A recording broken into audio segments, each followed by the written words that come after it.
Certo dia eu fui convidado para uma festa. Chegando em um dos lugares mais luxuosos que esses pezinhos tamanho 39 já pisaram. Aí quebrei todo o clima. Vai de novo daqui. Certo dia recebi um convite para uma festa da qual eu lembraria para o resto da minha vida, pessoal. Chegando no local, eu avistei um lugar completamente luxuoso com pessoas extremamente ricas e uma história cabulosa. Descobri um clube de assinatura. Isso aqui não tá o que eu tô falando, velho. Eu tô ficando louco, tá parecendo cara de swing. Tá parecendo que eu fui pra uma suruba, velho. Caralho, não consigo explicar, velho. Gente, por que eu tô fazendo esse vídeo? Porque realmente eu sempre tive curiosidade pra saber como se originalizou esse lugar que a gente vai ver aqui hoje. Aqui em São Paulo tem um bairro que tem várias construções extremamente ricas e imponentes. Inclusive aquele hotel, que é um dos mais caros aqui do Brasil, que chama Rosewood, se eu não me engano, a gente já viu o vídeo aqui, é nesse lugar aí. Eles chamam de Cidade Matarazzo, alguma coisa assim. E eu acho que é de uma família muito rica, que já viveu aqui. Não sei se tem gente viva ainda dessa família. Enfim, eles têm também um clube de assinatura lá que tem que pagar 10 mil reais pra você entrar nele por ano. Então todo ano você paga pra renovar, pra você poder ter acesso a esse clube de assinatura. E toda vez que eu passo na frente desse lugar, eu me pergunto, o que é isso? O que tem aqui dentro? O que os ricos comem? Do que eles se alimentam? Vamos assistir no vídeo de hoje. Essa foto correu o Brasil inteiro. E quase todo mundo que viu jurou que era montagem. Uma capela centenária de tijolo maciço flutuando no ar. Embaixo dela, o vazio. Um abismo de 30 metros de profundidade. Não sabia que eu imaginava o inferno assim. Uma vez minha mãe tava lendo um livro, eu não sei se foi um livro, alguma fake news na época que não tinha computador ainda. Dela falou que o lugar lá do inferno as pessoas ouviram voz. Saiu em algum jornal que o pessoal tava escavando um lugar lá e ouviram voz. Embaixo dela, o vazio. Um abismo de 30 metros de profundidade, escavado até o fundo. E a igreja inteira apoiada em nada além de alguns pilares finos de concreto, como se estivesse em cima de palitos. E não era montagem, não era maquete, era real. Aquela capela pesa 1.400 toneladas. Foi construída em 1922 sobre uma fundação rasa de tijolo do tipo que qualquer vibração pode fissurar. E os engenheiros precisavam arrancar toda a terra que estava embaixo dela, sem que uma única trinca aparecesse nas paredes. Caralho, isso aí que é querer preservar, né, a história, né? É porque dá merda também, né? Uma coisa é você demolir um açougue, né? Outra coisa é você demolir uma igreja, né, velho? Eu acho que pega meio mal com os anjos lá, né? 1 milímetro de erro e um patrimônio de 100 anos viraria pó. Isso aconteceu a 200 metros da Avenida Paulista, no coração de São Paulo. Cara, São Paulo tem muita história, tá? Vocês já viram aquela lá da moça que tinha casa e aí ela virou um caso criminal? Vocês já viram? Como que era o nome daquela mulher, mano? É Margarida Boletti, um bagulho assim, é isso. É um caso, mano, super famoso, assim. Eu não lembro o que acontecia. Por que eu citei esse caso? Eu não lembro o que acontecia. Eu não lembro, gente, o que acontecia nesse caso, mas é famoso também. Aconteceu ali perto desse lugar aí. E é considerado uma das proezas de geotecnia mais impressionantes já realizadas na América Latina. Essa é a história de como a engenharia brasileira fez uma igreja levitar. Mas antes da gente começar, deixa eu me apresentar. Eu sou o engenheiro Igor Pinheiro, apaixonado por inovação na construção e fundador do Instituto Inova Civil e do Instituto Brasileiro de Engenharia. Caralho, que foda, mano. Apaixonado por inovação. Se alguém tivesse que falar uma coisa que eu sou apaixonado e eu respondesse Bob Esponja ia parecer imaturo, velho, eu acho que eu preciso crescer um pouco, sabia? Eu criar novos gostos e novos hábitos. 2 instituições de pós-graduação para engenheiros e arquitetos. E nesse canal eu vou trazer como o ser humano constrói o impossível. É que ele falou assim, você é ignorante, escuta o que eu tô falando, aprende um pouco, cala essa boca aí. Mega obras e prédios centenários suspensos no ar, enquanto o chão desaparece embaixo deles. Perfeito. Exatamente o que aconteceu no meio de São Paulo. Se você curte esse tipo de história, se inscreve no canal e bota o capacete que a gente vai descer 30 metros. Para entender por que valia a pena tanto esforço para salvar aquela capela, você precisa saber o que existia ali. Volte para o fim do século XIX. São Paulo estava sendo transformada por uma onda gigantesca de imigração italiana. Mano, olha que maluco. Já parou pra pensar, mano, a galera chegando de barco em São Paulo, velho? Mano, eu acho isso aí muito doido, velho. Eu acho muito louco os lugares antes de serem habitados, sabe? Ou então antes de ser tão populacional, assim, sabe o que eu tô querendo dizer? Tipo, chegando gente de vários lugares pra morar ali, sabe? Muito doido. Entre 1890 e 1930, mais de 2 milhões de imigrantes entraram no estado, mudando para sempre a cara da cidade. E essa comunidade, ela precisava de uma coisa muito básica: um lugar para se tratar quando adoecesse. Médico. Então, em 1878, os italianos fundaram uma sociedade de beneficência com esse objetivo. No começo, funcionava de forma modesta, sem dinheiro, quase quebrando. Até que entrou em cena um homem que mudaria a escala de tudo: o Conde Francisco Matarazzo. Um imigrante da... Ah, então é esse aí. Nossa, esse maluco é muito rico faz muito tempo, então é isso, velho. Porque essa cidade que eu falei pra vocês, galera, que tem esse hotel luxuoso, tem esse clube de assinatura, fica num lugar que chamam de Complexo Matarazzo, que é dessa família Matarazzo. Eu realmente não sei se hoje em dia existem pessoas, provavelmente deve existir, né, herdeiros ali que herdaram isso, ou se só virou uma empresa grande onde outras pessoas cuidam hoje em dia, não sei. Mas então é esse cara que eu queria saber, como que ele enriqueceu e como que ele era dono de tudo isso, sabe? Galera, esse aqui é o site do hotel que eu tô falando pra vocês, que é um dos lugares, né, que tem nesse complexo, ó, acomodações, ó. Ó, pra vocês terem noção, é um hotel, assim, de extremo luxo, que tipo, cara, eu nem sei quanto que custa um quarto nesse hotel aqui, mas provavelmente é muito, muito, muito, muito, muito caro, né? Será que tem alguma imagem aqui? Será que tem um preço? Deluxe King, vamos clicar pra reservar só pra ver, né? Não sei nem se é o quarto mais barato ou mais caro.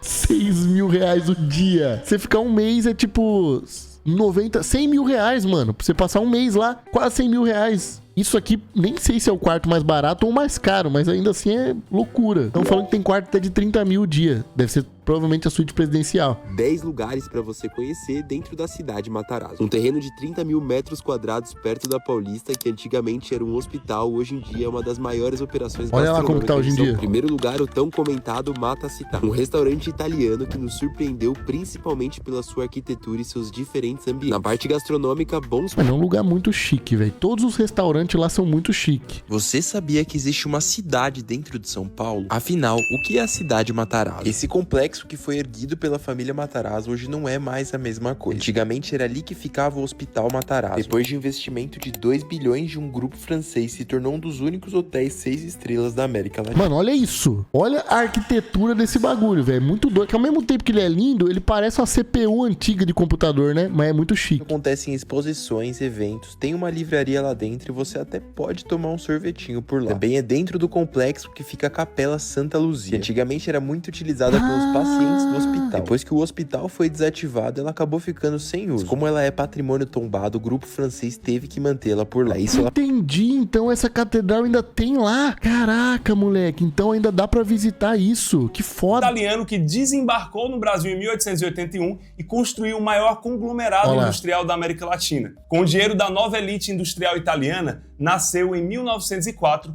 o Hospital Umberto I, um complexo neoclássico projetado por arquitetos italianos que trazia aquela estética da Europa para os trópicos. E ele não parou de crescer. Veio a Casa de Saúde, veio a Clínica Pediátrica e em 1943 a Maternidade Condessa Filomena Matarazzo. E olha a lógica do lugar, que era muito linda. O lema do hospital era a saúde dos ricos para os pobres. As alas de luxo, pagas pela elite, financiavam um atendimento totalmente gratuito aos pacientes mais pobres. Pô, isso aqui é foda, legal. Italianos, portugueses, O que japoneses. aconteceu de lá pra cá que deu tudo errado? Ô, seu Matarazzo, o bagulho desandou depois que você foi embora, tá? Mas assim, a ideia era legal, mano. Nos anos de 1950, aquilo era o auge. Cerca de 500 leitos. A maternidade era considerada a melhor de toda a América do Sul. Isso. Gerações de paulistanos nasceram naquelas paredes. E no meio do complexo ficava uma pequena joia, a Capela de Santa Luzia, inaugurada em 1922. Por fora, uma fachada neoclássica, mas por dentro, um trabalho artesanal raríssimo, uma técnica italiana milenar que usa estuque e pigmentos para imitar com perfeição os veios do mármore. É um lugar amado,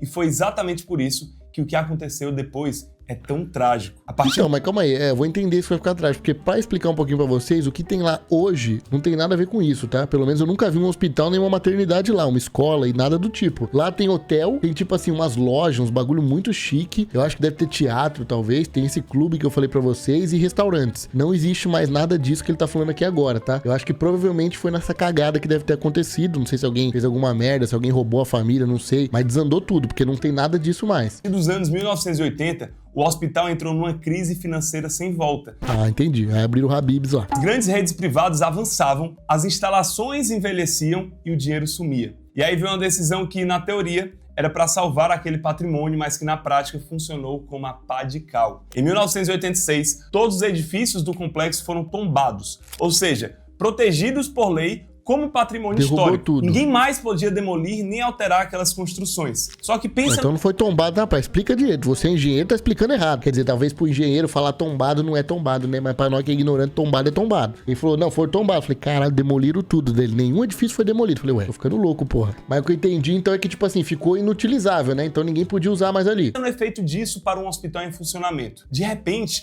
era proibido reformar as alas cirúrgicas, proibido expandir os centros cirúrgicos para caber os equipamentos modernos, proibido reorganizar a estrutura interna para competir com os novos hospitais. O tombamento criado para proteger a memória engessou completamente a instituição. Sufocado, sem poder modernizar e sem poder nem vender o imóvel, o hospital fechou as portas de vez em outubro de 1993. E aí veio o pior capítulo: o abandono. O terreno de 30 mil metros quadrados foi arrematado no leilão. Mano, e tipo assim, não é que é 300, sei lá quantos mil metros quadrados no meio do nada. Moleque, é no meio de São Paulo. Tipo assim, arranha-céus, prédios pra tudo que é lado, diversos bairros, pessoas de todos os lugares do Brasil. Mano, no meio de São Paulo. É isso que pega, a localização é muito foda, velho. O terreno de 30 mil metros quadrados foi arrematado no leilão. Quanto? Vieram planos de construir... Nossa, eu souber, tinha dado um lance, velho. Porra, será que é tipo o leilão da Caixa Econômica lá que o pessoal faz, velho? Daquelas casas que aparece? Esse dia nós vimos um vídeo de leilão que a mulher comprou uma casa de 20 mil lá no leilão, velho. Nossa, estourou, vendeu por 180 depois. Mas quando será que saiu, né, mano, no leilão? Complexo Matarazzo, será que tem essa informação pública? O Complexo Cidade Matarazzo, antigo Hospital Matarazzo, na região da Avenida Paulista, nunca foi vendido de leilão. Oh, que porra é essa aqui? Então já temos divergência, velho. Que isso aqui, cara? Acabou de falar que teve leilão. Calma, o terreno, né? Quanto foi arrematado o terreno? Calma aí, o terreno do Complexo Matarazzo, tá? Você é ignorante, né, Bruno? Aprende a escrever também a busca direito, né, velho? Aqui, ó lá, o terreno do antigo Hospital Matarazzo, que deu lugar ao mega complexo Cidade Matarazzo, São Paulo, foi adquirido pelo empresário francês Alexandre Alard, Grupo Alard, por cerca de 117... Nossa, tava barato demais. Era uma oportunidade. Como que eu perdi essa oportunidade, velho? Posteriormente, estimou-se que o valor daquela área nobre representava cerca de 800 milhões dentro dos investimentos total do projeto. Mano, quanto que tá valendo hoje em dia isso, velho? Nossa, não devia ter comprado na época, pessoal. Tava pechincha, velho. Dá pra levar 2. Um shopping, mas esbarraram na resistência dos vizinhos e nas restrições legais. Em 2004,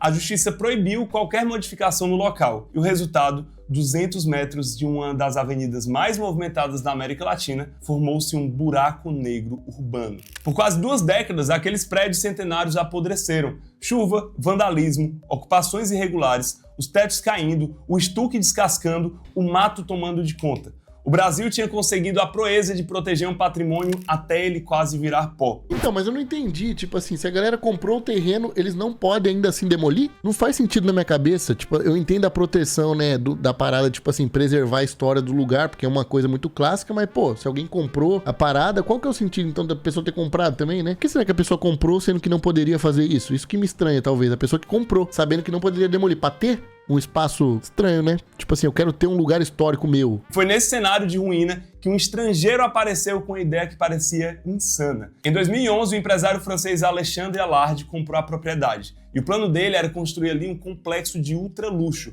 Hotel 6 estrelas, residências, teatros, cinemas, restaurantes, um projeto que acabaria custando mais de 3 bilhões e meio de reais. Ah, ainda bem que eu não comprei, eu não ia ter dinheiro pra reformar, velho. 3 bilhões, fudeu. Não, porque tipo assim, uma coisa é você, porra, ligar pro primo rico, ligar pro Neymar e falar, irmão, cada um me arrama 30 milhões aí, velho, investimento bom, confia em mim, é criptomoeda, vai voltar rápido. E aí depois, mas o problema é reformar, né? Porque o terreno ficou barato perto da reforma agora. Mas aí a gente bate no muro, e é um muro técnico muito bonito, por sinal. Um complexo desse tamanho precisava de estacionamento para 1.500 carros, precisava de um teatro subterrâneo, precisava de andares inteiros de áreas técnicas, cozinhas, instalações. Isso é uma quantidade enorme de metros quadrados necessário. Só que lembra que era proibido demolir os 10 prédios tombados, proibido mexer nas fachadas, e o terreno já estava todo ocupado por eles. Então a pergunta que os engenheiros tiveram que responder foi: como você enfia dezenas de milhares de metros quadrados de construção num terreno onde é proibido derrubar qualquer coisa e não sobra espaço na superfície? Então, é isso que eu tô me perguntando, porque eles construíram várias paradas lá, mas não podia derrubar. Reformar pode? É que você reformar, você vai meio que mudar tudo, né? Porque não vai ficar igual era antigamente, né? Você vai ter que criar outros tipos de parede, vai ter que criar uma estrutura extra, né? Mas será que foi isso que eles fizeram? Só existia uma direção possível: para baixo. A única fronteira que restava era o subsolo. Eles teriam que escavar por baixo dos prédios centenários. Literalmente, arrancar o chão debaixo dos pés deles. E aí, pode? pode, né? Porque era um lugar que não existe. Caralho, que cachorrada, velho. Caralho, os caras falaram assim, mano, acabou o terreno, gente. Dá pra quebrar nada, prefeitura proibiu, o que nós faz? Vamos construir pra baixo. Caralho, mano. Mano, eu nunca pensaria nisso, até porque eu não trabalho com isso, né? Mas assim, genial a ideia, né? Só parece uma loucura. E fazer com que continuassem de pé. E a escala disso é assustadora, porque foram 250 mil metros cúbicos de terra removidos debaixo e ao redor de todos aqueles edifícios. Isso deu quase 14 mil viagens de caminhão pesado atravessando o trânsito de São Paulo, levando terra para aterros a 40 quilômetros de distância. Mas o verdadeiro teste, a prova de fogo da engenharia, estava embaixo daquela capela de 1922, porque o projeto exigia escavar vários pavimentos subterrâneos, exatamente embaixo da capela de Santa Luzia. A escavação ela desceria até cerca de 31 metros de profundidade. Então, mas o que me pega é o quê? Esses pilares já existiam ou eles tiveram que fazer esse pilar pra sustentar ela? Porque se existia, quem que fez esses pilares lá atrás, velho? Não me parece que alguém faria isso, a pessoa só construiu. Eu acho que eles devem ter criado esse pilar também, né? O problema era brutal, que a capela ela tinha sido construída em 1922 sobre fundações rasíssimas. A base original estava apenas a 1,5 metro abaixo do chão da cidade. Pariu. Alvenaria de tijolo maciço, do tipo que não perdoa. Um recalque diferencial de poucos milímetros, ou seja, um lado afundando um pouquinho mais. Caía a capela na cabeça de todo mundo. Abria rachaduras irreversíveis na estrutura e destruiria aqueles estuques artesanais que ninguém sabe mais refazer. A margem de erro era zero. Então os engenheiros montaram uma coreografia de precisão cirúrgica. Mano. Presta atenção nessa sequência, que ela é uma verdadeira aula de engenharia. Primeiro, eles salvaram o que era insubstituível. Bizarro. O piso de mármore original foi catalogado, numerado e retirado peça por peça, com cuidado de cirurgia, para ser guardado e realocado exatamente igual no final. Depois... Nossa, mano, que trampo do caralho, velho. Mano, será que os caras... Mano, certeza que os caras pensou lá, quando tava construindo, falaram, mano, derruba essa porra e fala que foi sem querer, velho. Imagina o trampo. Os caras teve que escavar ao mesmo tempo que construía a pilastra pra segurar uma igreja de 100 anos atrás, velho. Como que essa porra não quebrou nada, velho? Meu Deus do céu, mano. Engenheiro, arquiteto, salva de palma pra vocês, galera. Parabéns por serem gênios, porque, velho, bizarro esse trabalho aqui. Eu nem sabia que era possível fazer isso aqui. Depois eles criaram novas pernas para o prédio. Ao redor da capela, do lado de fora, perfuraram 8 estacas colossais de concreto armado, cada uma com 1 metro de diâmetro, descendo entre 54 e 60 metros do subsolo, cada uma projetada para aguentar 500 toneladas. E a perfuração foi feita com equipamento de baixa rotação, de vibração reduzida, porque uma máquina batendo forte ali do lado já bastaria para rachar a igreja. E terceiro, e a parte que dá arrepio, eles atravessaram a fundação da igreja. Eles escavaram até expor as bases originais, e com perfuratrizes abriram 7 furos horizontais atravessando a alvenaria de fundação da capela. Por dentro desses furos, enfiaram vigas e treliças de aço que foram conectadas ao topo das 8 estacas profundas. Estavam construindo um esqueleto metálico por baixo do edifício, costurando a igreja nas novas pernas. Quarto, transformaram... Mano, bizarro isso aqui, velho. E parando pra pensar que a igreja era antiga, né? Então a chance de dar uma merda aqui era grande, né? Dessa porra aí... Desculpa, Deus. Esqueci que é a sua casa, me perdoa. Mas tipo assim, de romper alguma coisa, de realmente trincar, né? Porque eles tinham que preservar uma... Não é possível. Eu sou meio ateu de que não deu uma trincadinha. O pessoal passou uma massa corrida lá pra não dar BO. Mas continua impressionante. Transformaram esse esqueleto numa plataforma. Eles preencheram tudo com concreto armado, criando uma laje colossal por baixo de toda a pegada da igreja. 19 metros por 17, com 1,15 metro de espessura. Uma bandeja gigante de concreto embaixo do templo. E aí veio o momento de maior tensão da obra. Porque mesmo com a bandeja pronta, a capela ainda estava apoiada na última e bem fina camada de terra. É tipo botar a última carta do baralho no castelo, né? Que você tá lá em cima. Sabe aquele castelinho de carta de baralho? Você vai botar a última, cai tudo, velho. Pensou, mano? 7 centímetros de solo colavam o prédio ao chão. E se eles usassem uma máquina para arrancar aquilo, a vibração poderia fraturar tudo. A solução foi engenhosa: hidrojateamento. Jatos de água em altíssima pressão. A água foi dissolvendo e removendo cirurgicamente aqueles últimos 7 centímetros de terra, sem gerar vibração mecânica nenhuma. E então aconteceu. No instante em que a última terra saiu, as 1.400 toneladas da capela deixaram de se apoiar no solo e passaram de uma vez para a nova laje e para as 8 estacas. A igreja estava oficialmente flutuando. Deus, velho. A partir dali, as escavadeiras puderam entrar embaixo dela e cavar livremente, retirando toda aquela terra até os 30 metros de profundidade. e durante todo o processo dezenas de instrumentos de precisão. Caralho, quem que ficou filmando essa obra aqui, mano? Caralho, essa memória do celular que foi usada aqui, puta que pariu, hein? Meu Deus do céu, quantos dias foi filmando isso aqui pra subir isso aqui? Cronômetros, marcos topográficos, pinos de recalque vigiavam em tempo real qualquer movimento do edifício. E deu certo, nunca houve uma fissura na capela. E a imagem daquela igreja centenária pairando sobre um fosso gigantesco correu o mundo, com o Brasil inteiro achando que era Photoshop. Mas, se a capela era o desafio mais espetacular, ela nem era o mais pesado. A capela ela pesava 1.400 toneladas. A Maternidade Condessa Filomena, aquele edifício enorme em formato de cruz, pesava 11.000 toneladas. E também era preciso abrir andares subterrâneos embaixo dela, para receber ali o lobby do hotel e o restaurante principal. Só que aqui os engenheiros não podiam repetir a mesma receita. Tá louco, porra, aí fudeu. Aí vai ter que passar, se foi 14 mil caminhão pra levar a terra da igreja, fudeu aqui, velho. Nós vai ter que parar o Brasil, velho, pra fazer o hotel, não vai ter como. Uma carga daquele tamanho, o perigo era outro. Quando você escava a terra na frente de uma fundação antiga, o bloco tende a girar e tombar para frente, empurrado pelo peso da alvenaria. É como você puxar o apoio de um lado de um móvel pesado. A solução foi... Isso a gente sabia já. Caralho, mano, tá sendo uma aula de arquitetura pra nós, de engenharia aqui, velho. Mano, pior que a última coisa que eu sei de matemática é aquela conta de divisão que você bota o número dentro daquela caixinha do lado, aí você vai dividindo, botando vírgula até você conseguir chegar no resultado final. Um sistema de consolas de concreto, as chamadas mãos francesas, trabalhando em conjunto com potentes tirantes de ancoragens cravados na rocha San, lá no fundo. Esses tirantes travaram a rotação do prédio, prendendo ele num abraço de compressão constante e liberaram o espaço embaixo para as máquinas trabalharem. E teve também o trabalho de restauro na pele do prédio, porque análises mostraram que o reboco fino de 1943 estava apodrecido e se soltou durante a lavagem, mas a camada mais grossa por baixo continuava firme. Então, em vez de refazer tudo do zero e criar um falso histórico, a equipe optou por consolidar o que restava e aplicar uma camada de cor translúcida, deixando a textura de 80 anos transparecer por baixo. As venezianas... Mano, que loucura, moleque, que loucura, velho. Mano, isso na real me impressiona um pouco, porque o ser humano é muito inteligente quando ele quer. Tipo assim, quando ele quer usar pro bem, falou, pô, vamos preservar a igreja, vamos preservar a igreja. Eles fizeram uma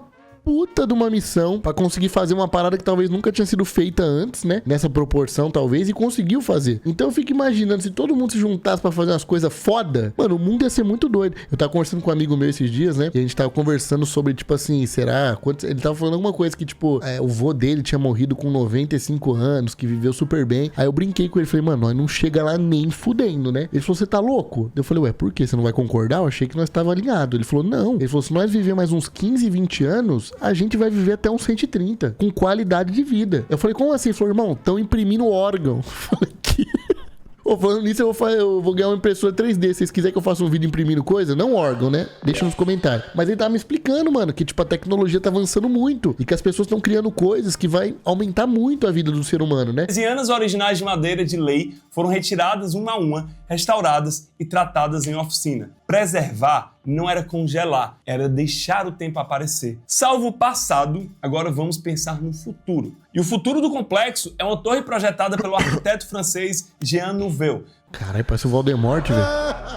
Pritzker, que é o Nobel da Arquitetura. E ela se chama Torre Mata Atlântica. Tem mais de 100 metros de altura, cerca de 25... Caralho, eu acho foda. Mas é aquilo que eu falei, é lindo e horrível ao mesmo tempo, velho. Porque parece assim um bagulho, uau, estou no futuro e ao mesmo tempo, porra, estou no passado, né? Me parece muito, sei lá, que nós pegou algum prédio do The Walking Dead, deixou abandonado 50 anos com o zumbi comendo as pessoas lá dentro e aí soltou assim, voltou a humanidade. Ah, gente, o que é isso aqui? 5 andares e 8 andares de subsolo abaixo. A ideia do arquiteto era recusar aquele padrão de torre de vidro e alumínio que dominava a Avenida Paulista. Em vez disso, ele projetou as sacadas assimétricas como grandes vasos florestais gigantes, capazes de abrigar mais de 10 mil árvores nativas da Mata Atlântica. Que foda! Jatobás, jacarandás, sibipirunas, que é uma espécie que pode chegar a 14, 18 metros de altura e tudo pendurado na vertical. E aqui vem um pesadelo do engenheiro projetista de estruturas. E pra regar essa porra, será que é esse o pesadelo do engenheiro? Mas tipo assim, é o meu pesadelo. E eu não sou engenheiro. Talvez seja o dele. Porque uma árvore adulta na sacada não é decoração, isso é carga. Os engenheiros tiveram que calcular o momento fletor dessas lajes em balanço, considerando o peso de toneladas de terras encharcadas depois de uma tempestade.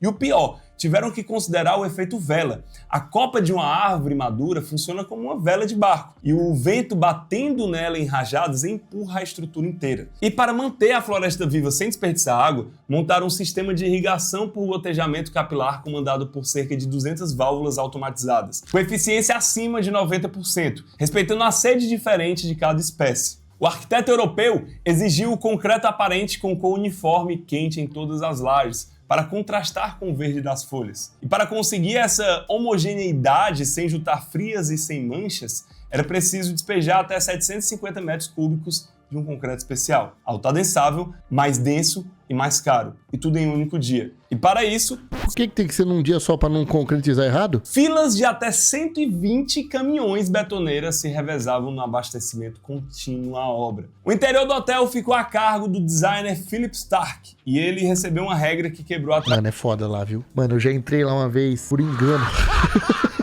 Não, mentira.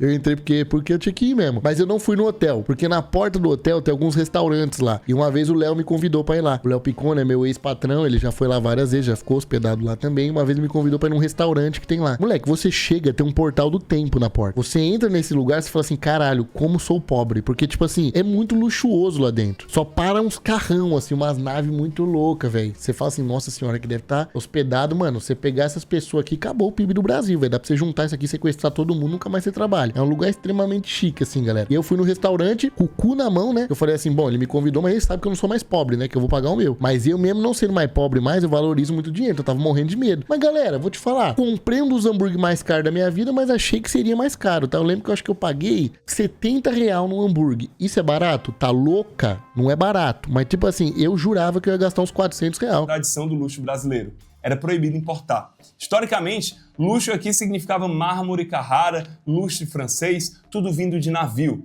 Stark foi obrigado a usar apenas materiais de origem brasileira, extraídos de forma ética e trabalhados por artesãos locais. Olha isso aqui, moleque. É isso que eu tô falando. O restaurante que eu sentei pra comer era basicamente isso aqui. Eu olhava pros lados e ficava me perguntando. Falei, meu Deus do céu, velho. Quando chegar o cardápio, fudeu, velho. Eu achei que realmente eu ia pegar uma boa parte do dinheiro que eu juntei na minha vida e ia gastar numa noite. E o resultado é impressionante em escala. 30 mil metros quadrados de mármore branco extraído no Paraná. Mais de 5 mil troncos de eucalipto certificado polidos à mão. E mais de 450 obras de arte encomendadas a dezenas de artistas brasileiros contemporâneos, espalhadas pelas suítes e áreas comuns. Mas isso aqui não é muito foda, isso aqui é muito gangsta. Tipo assim, você vai construir, ô italiano? Você quer fazer o bagulho no Brasil? Demorou, italiano, faz o bagulho aí. Ele, então eu vou trazer os bagulhos. Fala, não.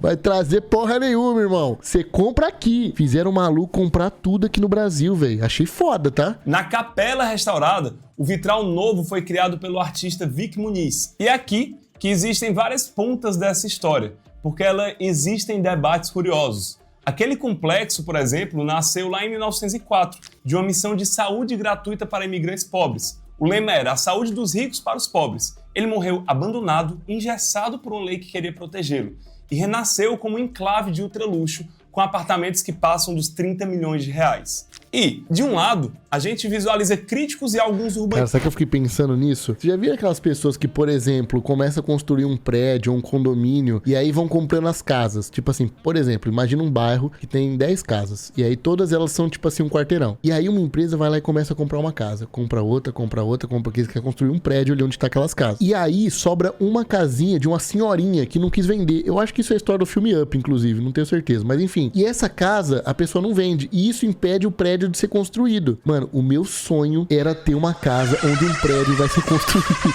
Eu ia chegar nos caras, os caras falaram, nós queremos pagar 1 milhão na casa, o que já tá caro pra casa. A casa custa, sei lá, 300 mil. Os caras nós dão 1 milhão. Eu ia falar, cara, tô com a vontade de receber 30 milhões.